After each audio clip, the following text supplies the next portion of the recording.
यार बस आज की फैसला होना जी, आज याद आ रहे हैं साहब, याद आ रहे हैं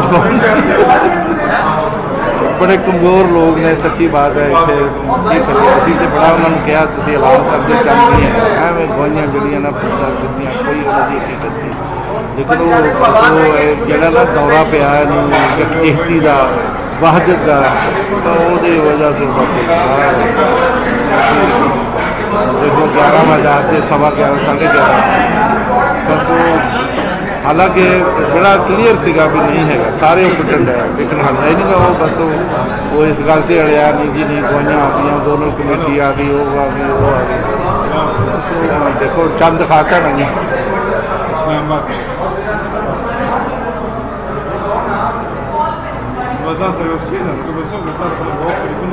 हाँ जी हाँ जी हाँ जी हाँ जी, बहुत अफसोस बड़ा एहतजाज किया है। सही गल है, सही गल। पहले बड़ा अच्छा से अभी बड़ा याद सारे कर रहे हैं, सारे याद कर रहे हैं, पहली कमेटी को याद कर रहे हैं तो मुफ्ती साहब उन्होंने बड़ी जरूरत सी जी, बड़ा क्लीयर गल कर देंगे सी, परवाह नहीं कर अल्लाह ताला की बरकत है जी जी वो जो लोग